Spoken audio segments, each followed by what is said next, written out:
Hey Emma, Yes, Madelyn. what do you call it when your airplane meal kit is only bitter greens? I don't know. What do you call it? Jet Set Chicory!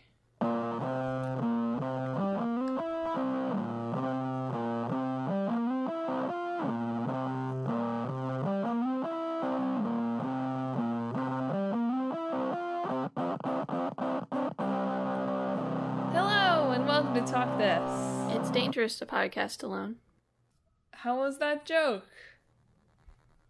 Sure was a joke. I have some chicory in my fridge right now. I wasn't aware that chicory was a food until I looked it up, so. It's bitter greens. I don't love it that much, to be honest. I don't really like bitter food. Uh-huh. So that's your recipe tip of the day. Listeners, thanks for tuning in to Talk This. I always forget if I've already said that. I was like, am I setting Emma up? Have I already said Talk This? If I did it every time, we just get into an infinite loop. Talk this. Talk this. No. Talk this. No.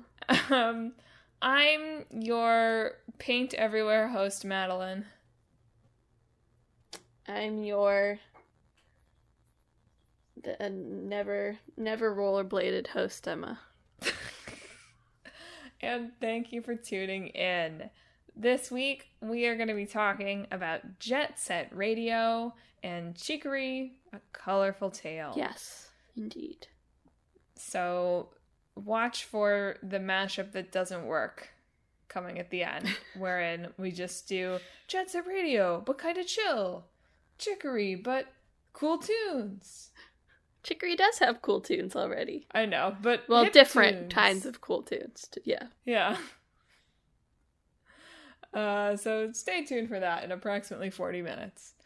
But let's get things started. Let's get started with our first semi-art based game, Jet Set Radio. Released in the year 2000 for the Sega Dreamcast. A lot of Sega old console games coming up on the old list lately. Yeah. By which I mean there have been like 2. Yeah. Recently.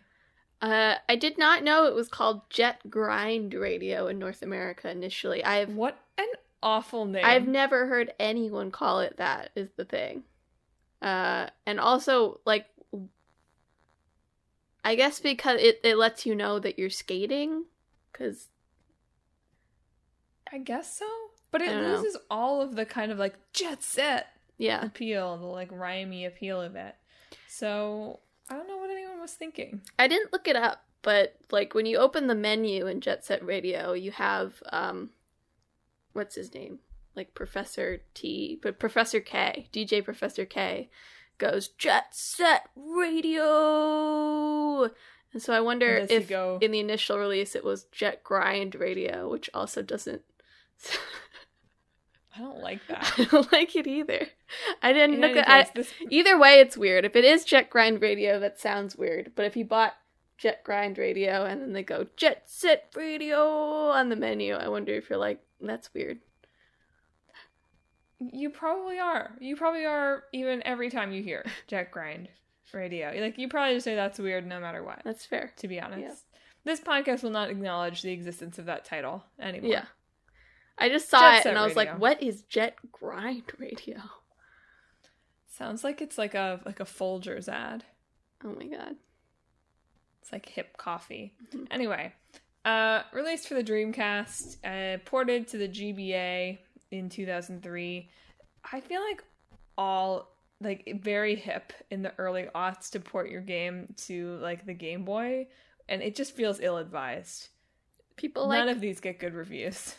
People like portable stuff. Fair, but make games for that. Don't have someone have to basically totally remake your game. Yeah, I was going to say, it's not like they just plunked it on the Game Boy. They remade it so that you're playing from like an isometric perspective in the Game Boy version. It's still weird. I still think that's a lot of effort to go to Just buy a Dreamcast. Well, no, I know. Portable is yes, good. buy a Dreamcast. It's just a weird thing. Carry your Dreamcast Dreamcast around with you. Who bought a Dreamcast? Fair enough. No, I just think it's so interesting to me, kind of all of the effort that has to have gone into these kinds of quote-unquote ports. Well, I mean, there's whole game companies that are port companies, basically, even now. Well, it was Vicarious Visions who did this, that's still what they do. Yeah. I know that there's definitely a bunch of companies that just specialize in porting things to Switch now. So. I guess it's a smart business model. Yeah. In any case, don't go back to try and play Jet Set Radio on the Game Boy Advance. It did not get great reviews there. If you're going to play it somewhere, more likely you'll dig out your old Xbox 360 or PS3 or really your computer. Yeah. And you can play the HD remaster there, which came out in 2012. Anyway, Jet Set Radio is from Smilebit, since several times defunct, actually. Yes. I think. Which Smilebit was made up of the, formerly known as Team Andromeda team, which made Panzer Dragoon, which we talked about on the show. What In My Brain feels like was not that long ago, but was almost certainly at least a year ago. Yeah. Maybe even a year and a half. So that's how time is flowing lately for me, everyone. But it's an internal dev team from Sega, and so of course published by Sega. And during this time where Sega seemingly would just let anybody make a game. Well, it's during the time that they were slowly.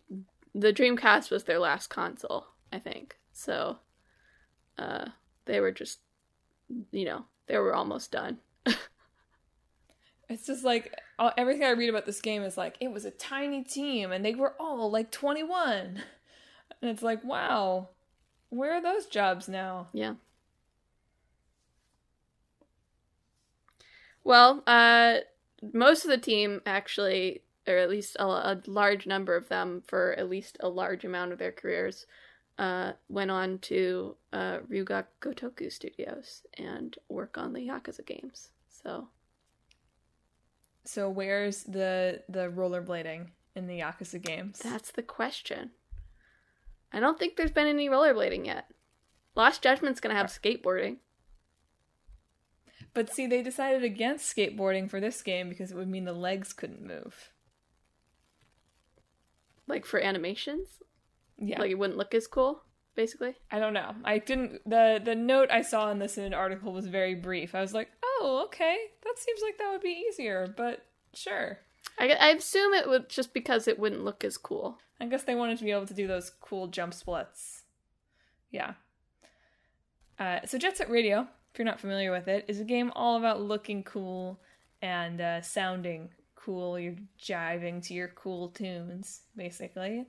But beyond that, it's a game about you, Beat, a member of the GG's gang. Did we ever find out, does GG's stand for anything? I don't know. Is it the GG's? Also, you're not just Beat. You can pick whichever one of the GG's you want to play as, I'm pretty sure. Fair enough. But I think the standard pro tag is Beat, right? Maybe? I don't know.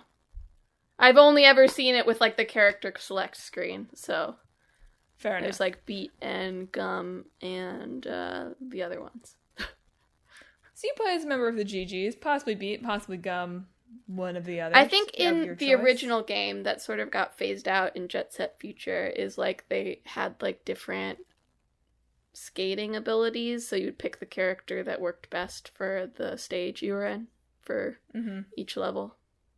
But then they realized it was all about looking cool. Yeah, and so Jet Set Future is a lot less mechanically intense, I guess.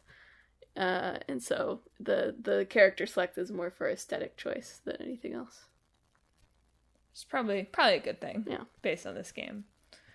So yeah, you're a chill youth gang member, skating around Tokyo on your rollerblades. What's cooler than a set of rollerblades? Nothing.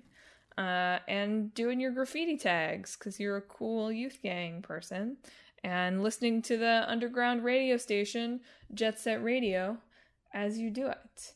And so, of course, because you're a gang, you're competing for territory with other gangs, and eventually with, like, a company. Yeah. Which does always seem to be the way these kind of youth gang games go. It's like, eventually, there's a sinister, incorporated entity that you are fighting against. It's like, this got intense. But Isn't that how all the Yakuza games go, too?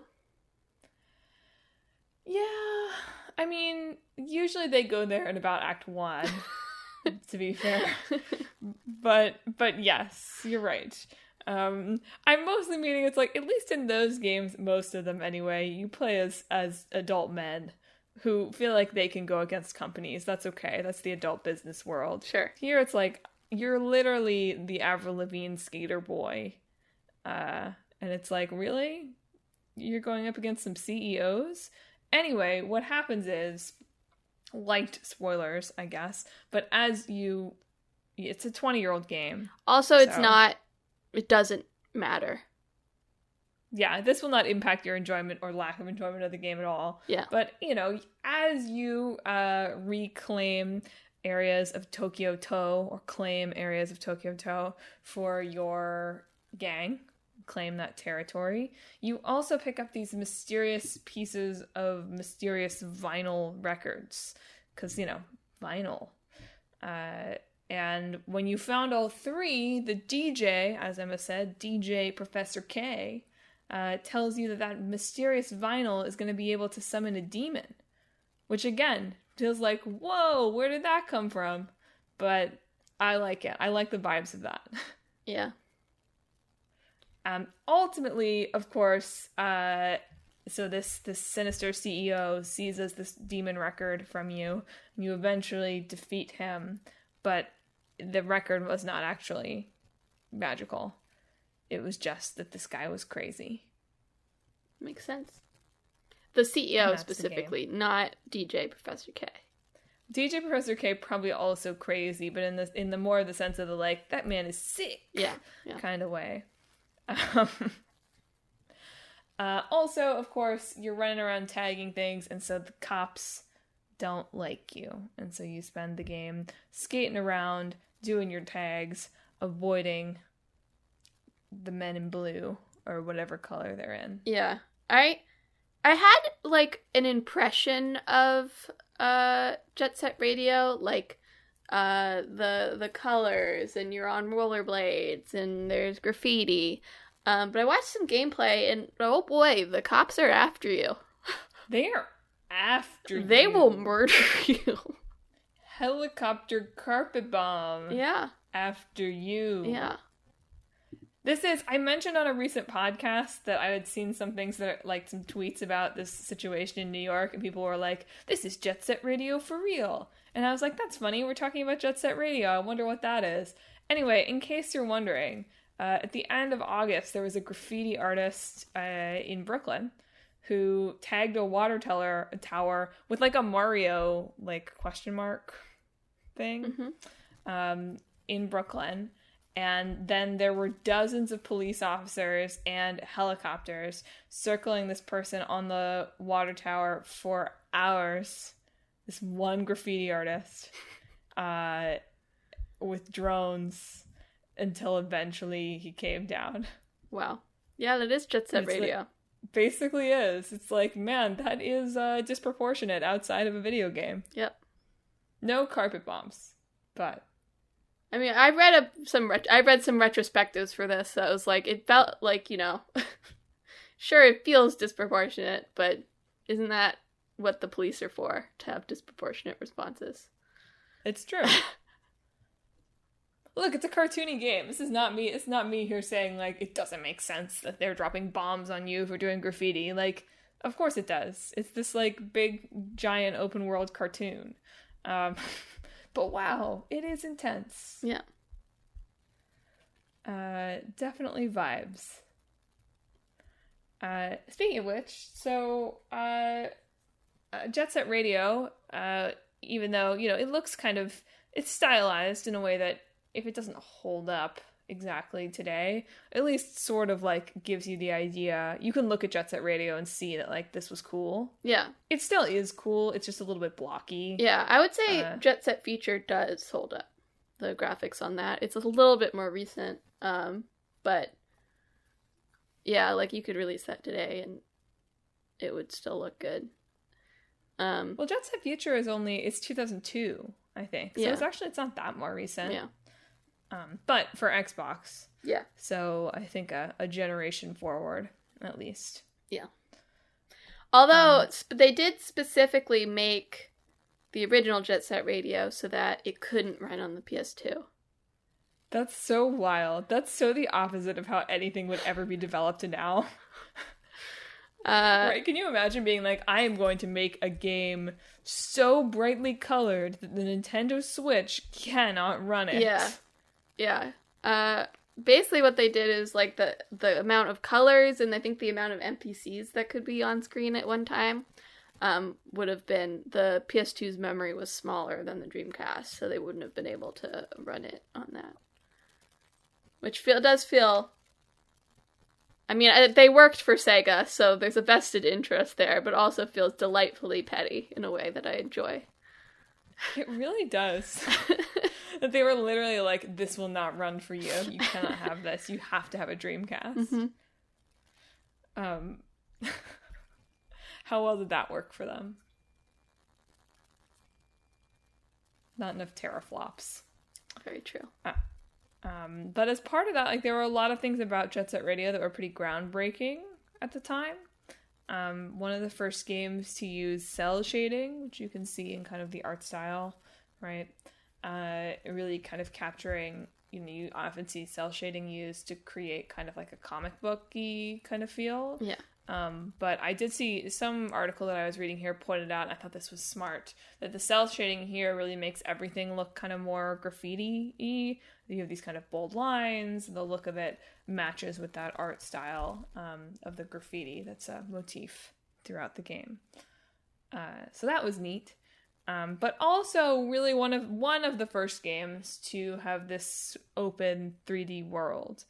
Obviously it's not Super Mario, but because of how fast you're moving around it and like all the jumps and that kind of thing, the developer team has talked a lot in retrospectives about how this is the kind of thing that would be pretty easy now, but at the time it was just like almost impossible to figure out how to set up this town that you could fully move around. Yeah. Yeah, watching it, you certainly don't think of them as going particularly fast, to be honest, anymore. Right. It's not going to look fast now, but again, there's a lot of interview chatter about how they were like, okay, like we really want you to be able to go fast in the game, but we also want a world that feels populated, and not literally populated with people, but populated with things too. And so they had to do a lot of kind of fine-tuning of, okay, how do we make it so that you can maintain that speed, which, again, speed for a 2000s Dreamcast game, without it being frustrating because you're just running into stuff all the time. Yeah. And that's, like, the grinding mechanic of the game, which, of course, we have in any skateboarding-type game, right? But grinding really helped them get around that, in that when you're on the rail, you don't have to worry about running into things, you just have to worry about where am I going to jump off. Yeah. I think that's one, not the grinding or the speed necessarily, not but the Jet Set grind. I think that's one area where you can really see how they carried that sort of ethos into the Yakuza games in terms of having a really populated city with things, yeah. Because I think that's probably one of the biggest parts of that series is like having a city that is full of stuff. Do Yakuza in bright colors like this? It does sometimes. Sometimes there's bright colors. Not like this. You're right. But I'm still waiting. My mashup is not involving Chicory. It's Yakuza on Wheels. That's the mashup this time. Just don't question it. Okay. I won't.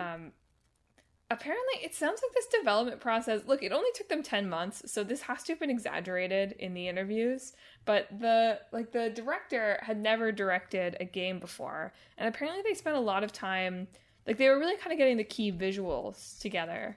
But, like, there was one interview where he was like, yeah, it could have been an adventure game, or it could have been an RPG. I don't think we ever had a shooter, but, like, maybe we did. And I was like, how is that? Like, that's such a weird way. It's such an interesting way. And based on what Jet Set Radio became, it makes sense. This kind of starting with the iconography of it all, and then being like, okay, what's a game that we can put on this? But apparently, his boss was not especially pleased with that. I don't know if that's too uncommon of a way to make a game. Maybe more in, like, the smaller development areas, not like AAA or anything, of course. Well, I just thought it was funny that it got to the point where, like, he was presenting that to a Sega boss. It's like, no. What? They were like, are you sure you can do this? Is what he said. And he was like, well, I've never directed a game before, so I guess we'll see. But it is interesting to hear them talk about how, you know, in designing the characters and thinking about how the characters appear in the game too.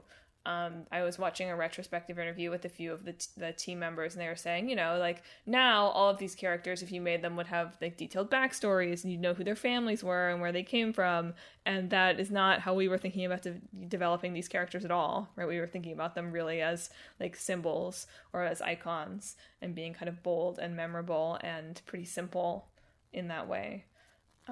Which I think, you know, fits a game like this, but it was cool to hear them kind of talk about that from a looking backwards perspective. You can see, I think that you can see that inspiration in the Umurangi generation, which we talked about pretty recently. More recently than Panzer Dragoon. I mean, the visual style of it, for sure. But also, like, all your friends, you know? Like, they're mostly there to be sort of recognizable images for you. And Emma brings up kind of a great point here of Jet Set Radio being a game that has, in some ways, very wide-reaching influence, and in other ways, something that has not really been carried through. I really feel like it's a shame that the early 2000s explosion of games that have dope soundtracks and are mostly about their dope soundtrack does not have as much of a legacy as other aspects of games from that era. Well, music licensing is hell. Impossible. Not that Jet Set Radio, I guess they have some licensed music, or they brought bands on to give them some music in some way. Who knows how official it was or anything. But yeah, I mean, I think that's why, is because if you put any licensed music in your game, eventually that license is going to run out, and then your game's going to get taken off storefronts. You know? Well, and no one can play it on Twitch. Yeah, and no one can stream it. Yeah, exactly. It's such a bummer, of course, because, I mean, something we haven't talked about here too much yet, but we have a little, is Jet Set Radio, like, unsurprisingly, given the fact that it is titled after the radio station, has some, like, pretty cool and certainly, like, very fitting to the game music. Mm-hmm. And while, you know, this is not to say that games these days don't have good music, but games these days, certainly many of them anyway, don't have as much music that is as tied into kind of like on the pulse culture, right? Like, obviously there's a lot of great composing that happens in games, all that stuff, not to denigrate that. But Jet Set Radio, particularly, is a game that was kind of highly influenced by Tokyo's youth culture, kind of in the 90s and at the time. You know, it would be weird for it to have, like, a classical composed soundtrack, or even just, like, straightforward sort of rock, video game rock soundtrack. And so that does a lot of work in building the atmosphere and building the world of the game. And, of course, that's just like not something you could really do in the same way now. The world ends with you. I mean, the world ends with you is doing it, right? Yeah. But like, at what cost? What do you mean at what cost? That game will never be able to be released again, Emma. What do you mean? I'm saying if they ever want to re-release The World Ends With You 2 or Neo on Nintendo Switch the 3rd, they won't be able to because of the music. It's not licensed. Oh, is it not? Is it all written for the game? Yeah. I assumed it was licensed. Maybe the endings credit song is licensed, but I assume it's like a anime theme type situation, not like it was written for the game. Then. What? This reveals how little I know about music licensing. Probably for the best. I mean, I don't know very much about music licensing either, but if they could re-release the original with all the music intact, there shouldn't be a problem for Neo. Somebody calling in favors. Is Ishimoto is the composer, right? For The World Ends With You? Yeah, I don't know. I think so. Jet Set Radio has music by Twitter weirdo. Yeah, his Twitter's weird. I don't know what to think of it. Naganuma. I just see it pop up on my feed sometime. I'm like, that's weird. And then, It's very odd. Yeah. If you need a dose of Twitter weirdness, go ahead and check out that Twitter. Naganuma. Hideki Naganuma. Yeah. He's back at Sega as of like 2 days ago, apparently. So maybe Jet Set Radio 3 coming. I saw a lot of articles, although he's apparently been back for a while, for the artist is back. Ryuta Ueda is back at Sega. So. Well, maybe that's who I'm actually thinking of. Maybe I got my roles mixed up. In any case, does that mean Jet Set Radio is coming? It's certainly coming to Super Monkey Ball. It is coming to Super Monkey Ball. So's everything. Every game Sega has ever touched is coming to Monkey Ball. To also Hello Kitty.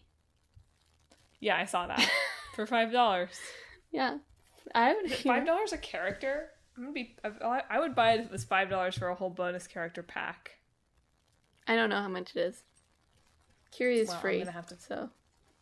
Right. I mean, yeah, I know. I'm gonna have to find out. They're adding the Monster Rancher one-eyed thing too. Yeah. Anyway, if you're wanting to play Jet Set Radio, I saw that there's a game that looks like literally basically like it's a new Jet Set Radio. Yeah, from Team Reptile, Bomb Rush Cyberfunk. You're not roller skating in it. You're kind of doing a bunch of different things. But yeah, it pretty much is just Jet Set Radio. So maybe check that out, because what I've seen of the reviews of the remaster that came out in 2012 were sort of mixed, in that people were like, the controls are clunky, and maybe it's not holding up quite as well. That's some reviews said that did hold up, so take that with a grain of salt. But if this is seeming like a game that you are interested in, there are that, and I think even other games that are pretty heavily inspired by it, that you can play without having to dust off your PS3 and download it from the incredibly slow PlayStation 3 store. Or to get your Dreamcast out. Yeah. If you have your Dreamcast, yeah, maybe give yourself the original experience. Can you even plug a Dreamcast into a modern TV? Probably not. There's probably some sort of adapter somewhere. Get an adapter, break out the ancient TV that you have with your ancient Dreamcast. That can work too. In the meantime, Emma and I are going to move on to our second game, also about drawing on things, which is Chicory, A Colorful Tale. Yes. So this game came out just this June for computer systems and the PlayStation family. It's PlayStation 4 and PlayStation 5, in case you're counting. Yeah. And it's a 2D adventure paint-and game from... Does Greg Lobanov have a studio, or is it just like these 5 people making this game? It's just, I think it's more than 5 people total, but yeah, it's just some people, and then published by Finji, I believe. Yeah. Greg Labanov worked on Wonder Song, which is a game about being a bard and going around and singing. Yeah.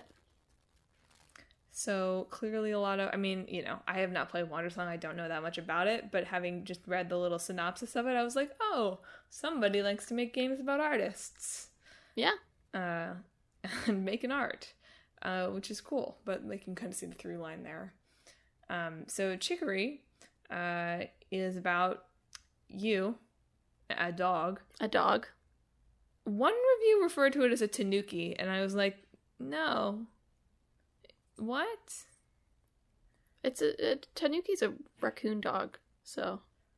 I know, but this does not resemble the Nooks at all. It is missing, like, eye things, isn't it?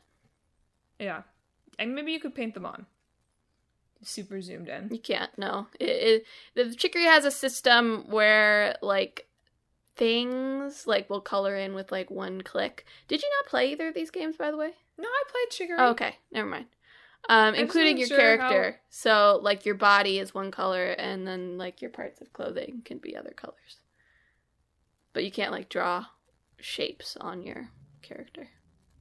Well, in any case, you play as a dog in this animal world, and you're a janitor, as many great games protagonists are. Mm-hmm. And you're the janitor. You're not just any janitor. You're a janitor to the wielder, who there's this one magic paintbrush in the world, and there's one wielder at a time who gets to, you know, color all the world, make a bunch of art, and has control over all of that, and kind of set the style of the world.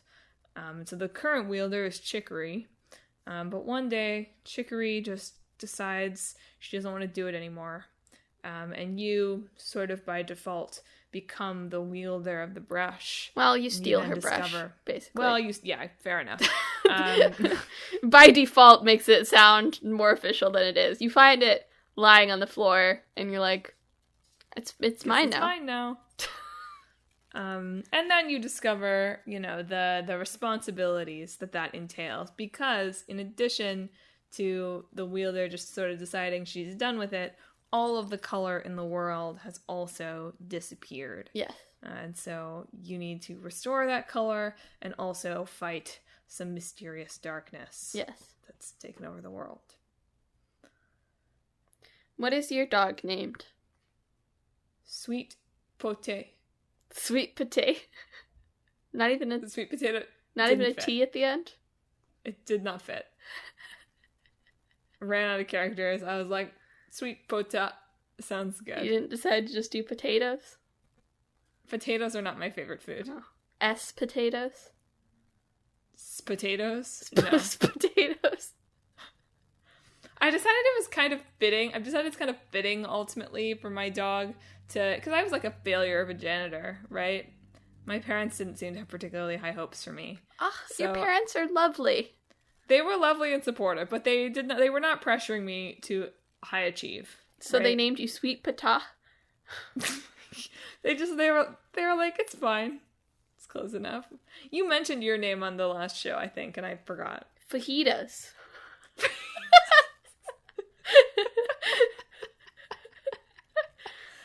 I like that for you. I think I would have named them something different if I realized it was the name, but I did not. I just thought it was asking me what my favorite food was. So, fajitas.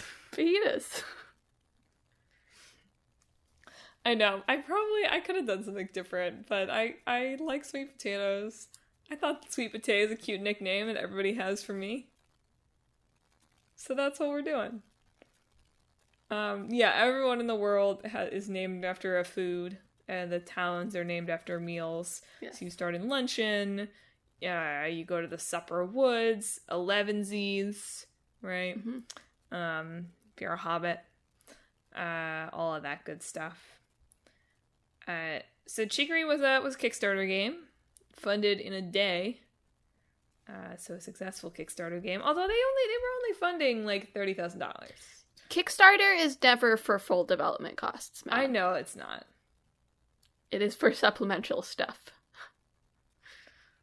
Fair enough. If you're trying to do a Kickstarter, if you're trying to do a game solely on a Kickstarter and is not a super limited game, it will not be funded on just Kickstarter money. Emma's here to crush your dreams. I'm just telling you. I mean, they have a publisher. That's probably where the majority of their money came from. The game was originally entitled Draw Dog, which is just a bad title. Like, I see where it came from. You're a dog and you draw. I'm sure that was the working title.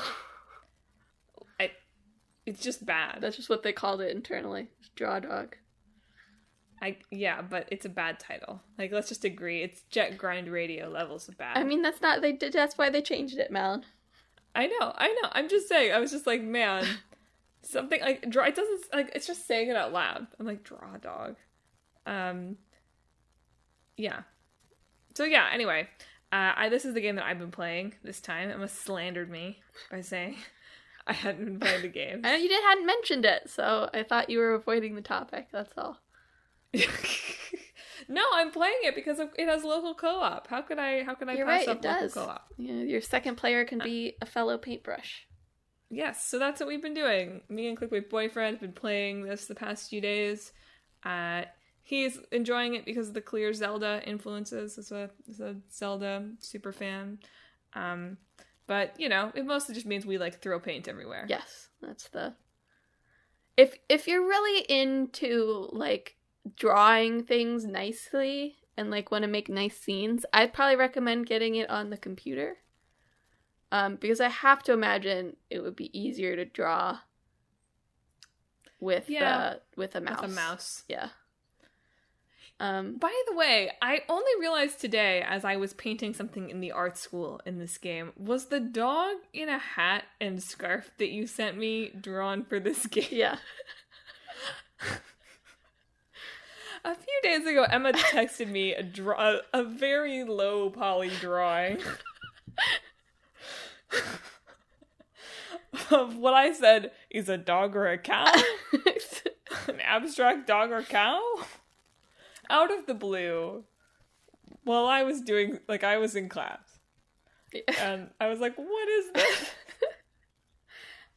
So there's a little art gallery, there's a little art school in Chicory, where you can take art classes, and what each class is either it gives you like a prompt of something to draw, or it gives you like a classic painting drawn by one of the other wielders that they want you to replicate. And drawing on the touchpad of my PS5, I do not do those pieces of art any sort of justice. We'll have to... I say this every time there's a game that involves visual elements, and I never follow through. But one of these days I will start a Talk This Gallery on social media. So you can all see my gardener in the garden. Me and Josh's gardener in the garden. It's great. The art teacher said the way I used a little bit of blue-green was excellent. The teacher's comments drive me crazy, to be honest. I know the game is, like, looking at my art and, like, picking things out, but every time it's like, your little splash of, this color is so interesting. There's a lot of stuff going on here. Like, shut up, teacher. Clearly you don't know what you're talking about. Like, you need to just bring a more minimalist style, and maybe you'll get more interesting comments. I guess so. I don't know. Anyway, in this game, basically what you do is you're running around the world and basically just like drawing things as you go for fun, but also it's a platformer puzzle-y type thing where you use your paint as in various tools that you get as you go to advance through the world and figure out what's going on with all the color going away. Yeah. I made it through the end of chapter 2 so far, by the way. I think, on the last or second to last chapter, so that I would have a little bit left over to talk about on our side quest next week. So you get a lot more powers than you do at the end of chapter 2. I don't know, in chapter 2, do you get the jump one? I have not received that power yet. Okay. Well, so spoilers, thanks. In one of the next few chapters, you'll get a little, like, jump ability, which means you'll start getting platforming puzzles, which I think is probably the worst part of the game to me. I don't mind the thinky puzzles, I like those, but whenever, like, something about the angle of the screen that is, like, top down but also sideways means that, like, the platform heights just don't make sense in my brain. I have a lot of trouble doing anything involving jumping. Because I can't gauge whether I can actually jump to that thing. Or I feel like I should be able to jump to that thing, but the game says no. If only you had roller skates. Truly. Where is my roller skate power-up? Coming soon, probably. No, right now all we have is, like, light up the dark power, which we did go into a cave and really try to get through it for, like, 5 minutes before we realized, oh, maybe we don't. Maybe we can't. Yeah. There's also a bunch of little, like, side things you can do with all the different... you get the ability to, like, dress up and leave decor places also. Like, leave furniture items around. So sometimes you'll happen across people who are like, I want to throw a party, but they don't have any furniture, so you can, like, furnish the place for their party. Or plant flowers for someone who wants a garden, or all this sort of stuff. Plus you can find... I found all the lost kids entirely on accident somehow, so... I crashed the game finding a lost kid that? at some point. I don't know, I picked up the kid and it went, error, and then shut down. And then I picked it up when I started again, and it was fine. Yeah, there's a bunch of lost fox kids around the world. Aren't they kittens? I thought they were foxes, but maybe they're kittens. I could definitely be wrong. I think it was the use of the word kid, but I guess a fox baby isn't a kid either. That's a goat, isn't it? I don't know what a fox baby is called. Fox baby is called either. Lil Foxy? Probably a little foxy, yeah. But I thought the mom, what's her name? The one who's looking after them is a fox, and at least one of them is her actual child, so maybe she's a cat, though. So there's a fox overpopulation problem in the world, essentially. But I'm really enjoying it. You can also pet all the kids in her house, which is a little bit overwhelming because there's a lot of them by the end. I'll have to go back and pet them. But I'm enjoying it. Yeah. It's mostly a lot of being like, Josh, don't stamp hearts everywhere. But that's okay. He can do that.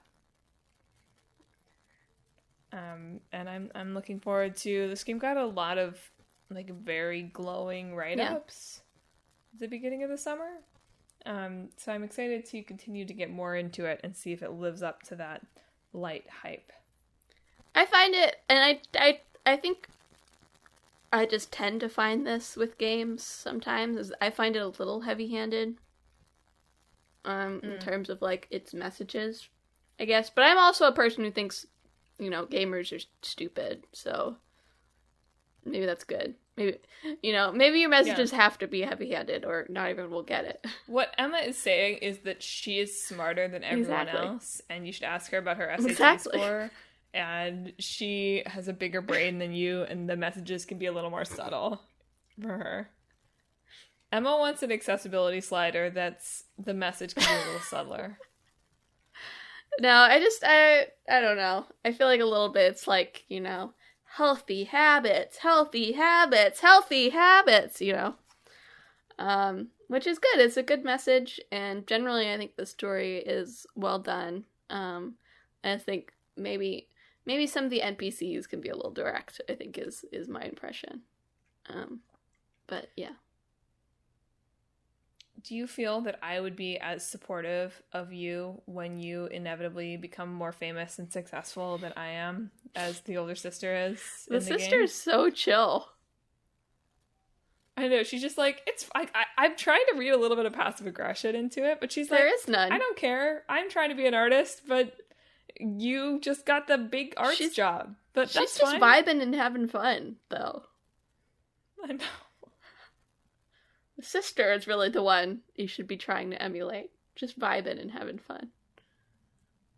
Is the fact that I'm trying to read it as passive-aggressive, does that say something about me? Probably. Well, watch for when Emma gets very big and successful, me being grumpy about it on the show. Speaking of, I made a dumb joke about accessibility sliders, which is probably not funny, But this game is pretty accessible in light of last week's podcast. First and foremost, you probably wouldn't guess this, but it's totally playable for colorblind people.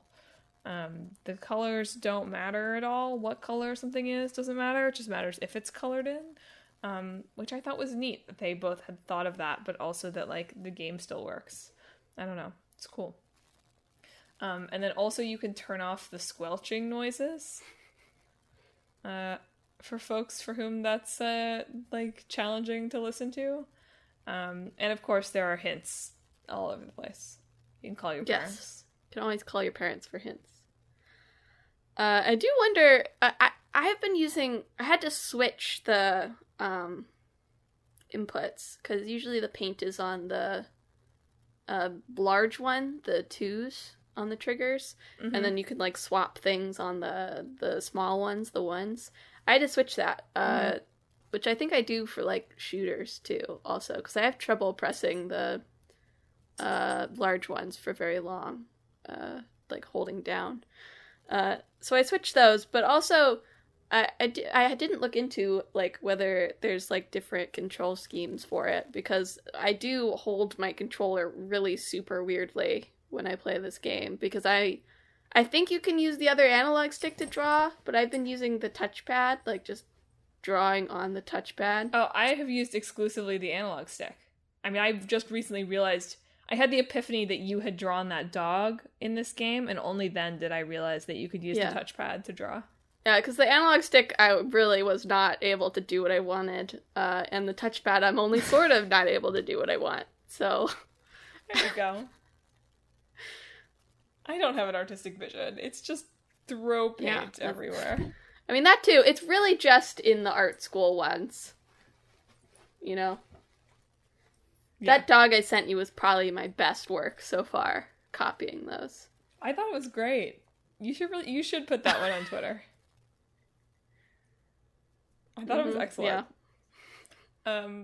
So now that we've finished talking about how Emma has traded both her she has gotten the trade-off of she has big brain but just weak little middle fingers. Yeah, I don't have gamer hands. I'm just a baby gamer.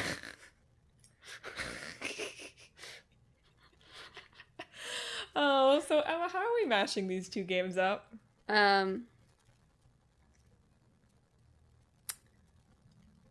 Well, they're both about art. Oh, that's one thing we didn't mention on the Jet Set Radio thing, is the disclaimer it opens with.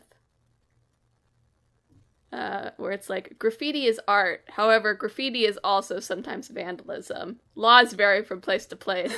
Sega does not condone crimes. That's so Apparently fun. They had when it released, they had an exhibition on graffiti as art in San Francisco for Jet Set Radio. Yeah, they did a contest. Yeah, they had a contest. The California governor tried to shut them down because he didn't want them to be encouraging graffiti, but unfortunately they'd done everything super legally, so he couldn't do anything about it. Oops. They're both about art. They're both about going around painting places. So those things have to be preserved. So what's coming to mind for me is something with murals. Yeah. Yeah. Right? A graffiti style mural thing. That's very big. We can set it in Miami. We can set it in Wynwood, in Miami, or in this is anywhere now. But that's what's the inspiration for me, is the arts, the now fully gentrified and probably much less cool than the partially gentrified and still sort of cool version of it that I knew several years ago. Probably full of COVID now too. But whatever. We're gonna not have that in our game. Where there they have all of these really gigantic sanctioned mural graffiti art. So maybe you do that. But I don't know what the gameplay of it is.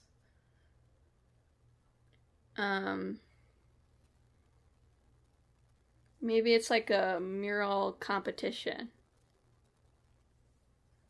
Okay. So you get prompts or themes, and you have to like paint your mural within a time limit, and you are judged against your competitors, and the one who wins gets to summon a demon. I'm worried about being able to build a game that's sophisticated enough to judge what is art.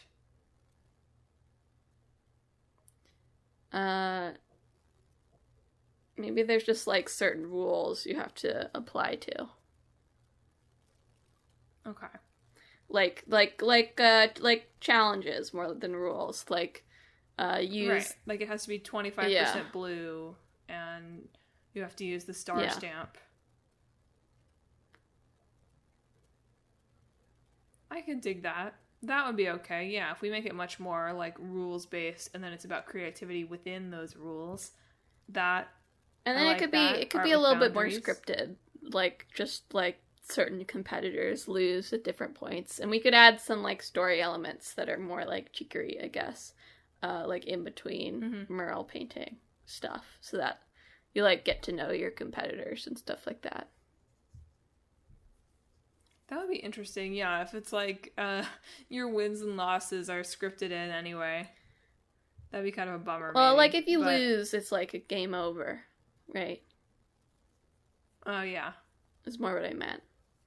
But, like, whoever loses that round is more scripted, I guess. And I like the idea of this being able to kind of get bigger and bigger and bigger as it goes. Like, your first mural is just, like half of a wall or something. But by the end, you're doing a mural on, like, the Empire State Building. Or surrounded by helicopters. Like yeah. The last one... It gets political. And then that one, I wish there was a way that you could, like, paint with an AI, right? Like, but that I think would be too complicated. Someday. The PS7. Well, I think that's kind of fun. Yeah. It does make the art more competitive than it is. Well, I guess the graffiti is competitive in Jet Set Radio. Yeah, I got that from like the different gangs in Jet Set Radio. Yeah. I can like that. I can see that. That's fun. I wonder if there are, because there's like a lot of different things we could do, right? Like there could be like a timed round. We could do all sorts of things. It's like one round it's raining, so like your paint like is dripping down. There's a lot of like fun challenge things that you could do there that I think would be cool. So it's like Umurangi Generation, but it's your painting. And also you can rollerblade around if you want. Yeah. Your character wears roller skates. Why not? Why not? I'm pretty happy with that. Do you have a title? Jet Grind Radio? Jet Paint Go Time. No. Ready, Jet, Go. No.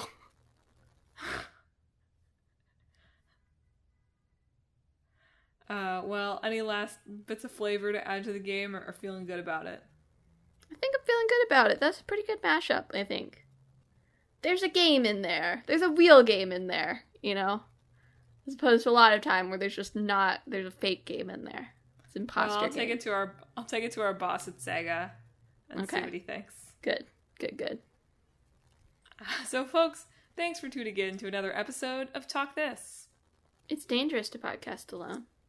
If you liked what you listened to today, if you have ever graffitied something because you were inspired by Jet Set Radio, if you have named your character something in Chicory that you regret or that you found unusually cute or something like that, if you also named your character Fajitas, hit us up on social media. We're on Facebook, Twitter, Instagram, and YouTube at Talk This. Sorry, not just at Talk This, at Talk This Podcast.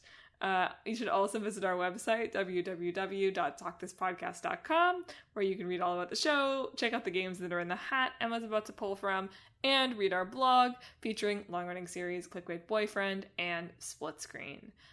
You should also, if you enjoy the show, subscribe. We are on Apple Podcasts, Google Podcasts, Stitcher, TuneIn, Spotify, Pandora Podcasts, online on the app, Overcast, Pocket Cast, anywhere that you can find podcasts, you can find Talk This.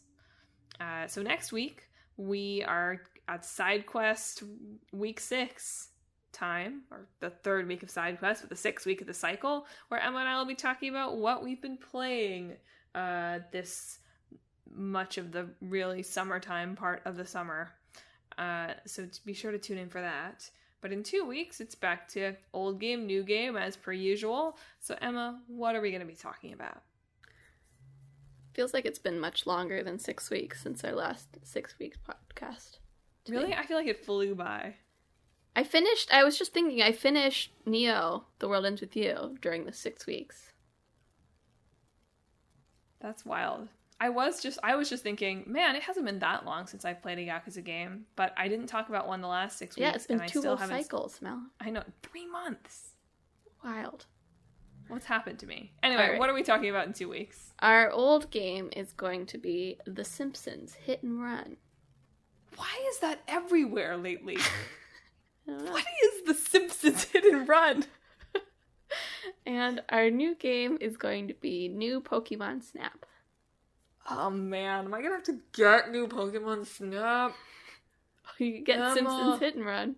The Simpsons Hit and Run!